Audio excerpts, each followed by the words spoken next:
안녕하세요. 저는 30대 후반에 딸아이 하나 낳고 결혼 생활을 하고 있는 주부입니다.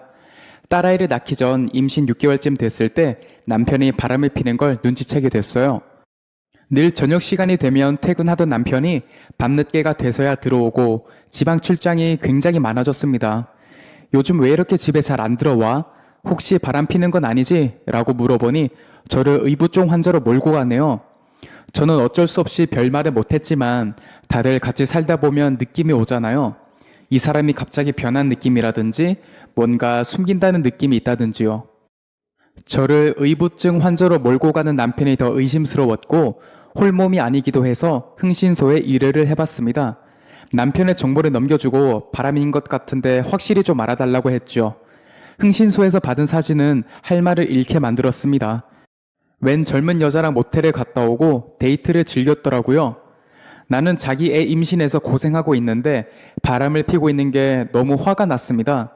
긴 말 안 하고 증거 사진을 딱 남편에게 보여주니 잘못했다고 싹싹 빌더라고요.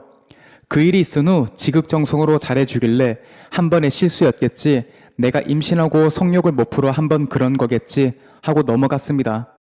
그리고 2달 뒤쯤 여전히 찜찜한 느낌이 들어서 남편의 카톡을 뒤져봤는데 여전히 그년이랑 바람을 피우고 있더라고요. 저는 너무 충격을 받고 스트레스를 받아 결국 조기 출산을 하게 됐습니다. 뱃속에서 다 자라지 못하고 나온 우리 아가는 성장이 덜 되어서 바로 인큐베이터에 들어갔고 모유 수유도 제대로 못했습니다. 정말 우리 아기가 아프게 태어나서 눈물이 흐르더라고요. 저는 정신을 좀 차린 후 남편이 찾아왔을 때 뺨을 후려쳤습니다. 갑자기 또 왜 이러냐 그러길래 바로 카톡 증거 사진을 보여줬죠. 그러니 바로 무릎을 꿇더라고요. 남자가 무릎은 왜 이렇게 싼지. 애초에 무릎 꿇을 일을 안 만들면 되는 거 아닌가요?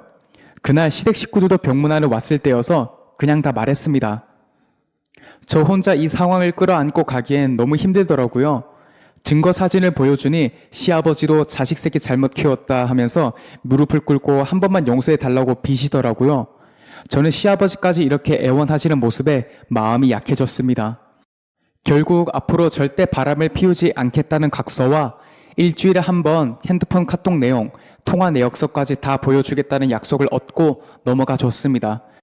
그렇게 아팠던 아기를 잘 육아하고 남편도 가정에 충실해 주는 듯 했어요.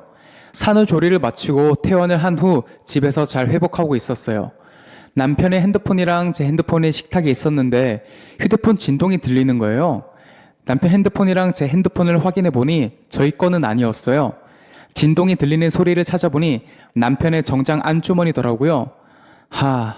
알고 보니 남편은 핸드폰 2개를 가지고 그년이랑 바람을 피우고 있었습니다. 저는 이혼을 확신했고 소송까지 생각했어요. 이후 친정 부모님께 남편과 있었던 일들을 얘기하고 증거 자료도 보여드리며 이혼을 하겠다고 했습니다. 저희 아버님은 쌍욕을 하시면서 정서방 그렇게 안 봤는데 무슨 이딴 새끼가 다 있냐고, 왜 이제야 말하냐며 불같이 화를 내셨어요. 저희 어머니는 말없이 우시더라고요. 오로지 제 걱정과 아기 걱정만 하셨어요. 이번에 시아버지가 무릎을 꿇든 각서를 쓰든 이혼을 할 예정입니다. 친정 부모님과 시댁 부모님도 남편과 저의 이혼을 받아들이셨어요. 바람녀를 확인해 보니 구청에서 근무하고 있는 공무원이더라고요. 참네, 직업을 알고 나니 더 화가 났습니다. 알아보니 공무원 파직이 가능하고 다시는 나란 일을 못하게 할 수도 있다고 하더라고요. 저는 바람녀 같은 사람이 공무원을 하는 것은 용납이 안 되기에 직장도 잘리게 할 거고 바람녀의 동료와 가족들에게도 유부남이랑 바람핀 사진과 증거들을 공개할 예정입니다. 이 지옥 같은 시간을 겪으니 어느새 제 정신과 몸은 피폐해졌습니다. 순간 포기하고 싶기도 했지만 제 가정과 인생을 망가뜨린 2 년놈들을 생각하면 잠이 오지 않더라고요. 이혼을 하려고 하는데 남편이 이혼을 하더라도 딸아이는 못 준다고 했습니다. 증거가 명확히 있는데 이런 말 하는 거 보니까 머리가 상당히 안 좋은 것 같더라고요. 이혼 전문 변호사와도 얘기를 해보니 제가 거의 무조건 이긴다고 하더라고요. 아이 양육권 문제 때문에 옥신각신 하긴 했지만 결국 제가 데리고 왔습니다. 남편에게 양육비, 친권, 위자료 등등 변호사와 합의한 내용을 알려주고 나왔어요. 그때서야 조금 통쾌하더라고요. 하지만 아직 끝이 아니었습니다. 바람핀 공무원 여가 있었어요. 변호사와 상의해서 이 공무원 여도 파멸시키려고 합니다. 공무원직을 신고하고 없애려고 하자 바람녀 부모님에게서 연락이 왔습니다.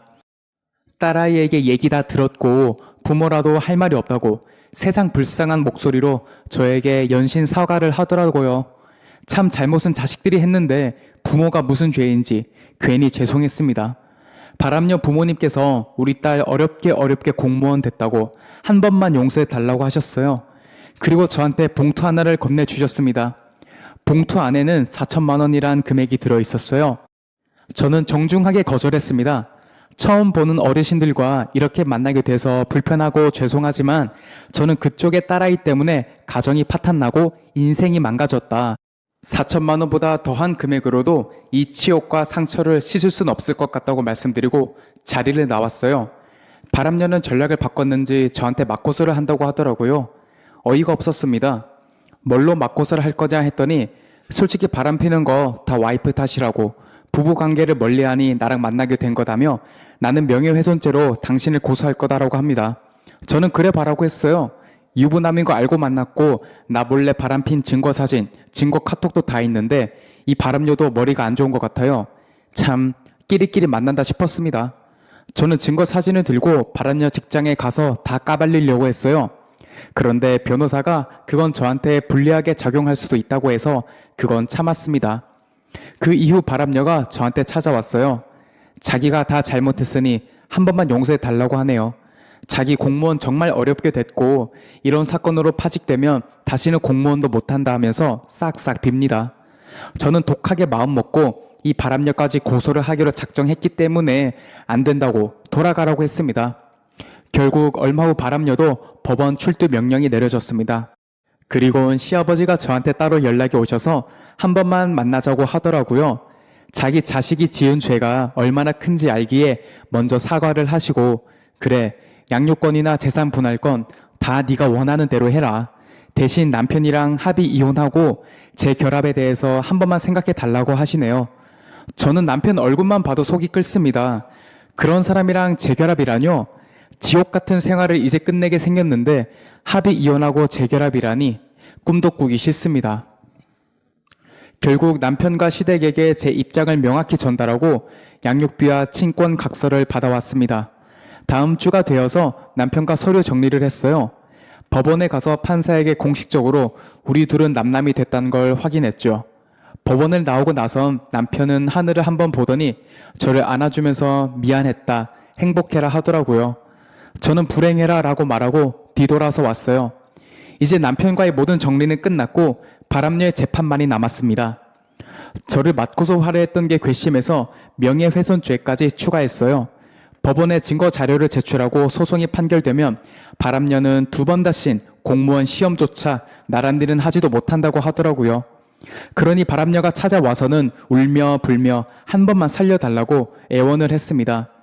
저는 남의 눈에 눈물 나면 네 눈에는 피눈물 나는 거 똑똑히 기억하라고 했어요. 이 판결이 승소하든 피해 보상이 얼마이든 내가 받은 상처에 비하면 아무것도 아니다. 나는 내 딸아이를 아빠 없는 자식으로 키워야 하고 가정이 파탄났고 인생이 망가졌다라고 미친 듯이 얘기하니 가만히 있더라고요. 그렇게 얼마 후 바람녀도 결국 공무원에서 파직되었습니다. 이렇게 길었던 싸움이 마무리되니 몸과 정신이 더 망가지더라고요.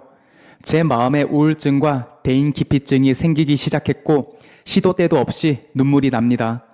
법원 판결상 딸아이를 2주에는 한 번 남편과 만나게 해줘야 하는데요.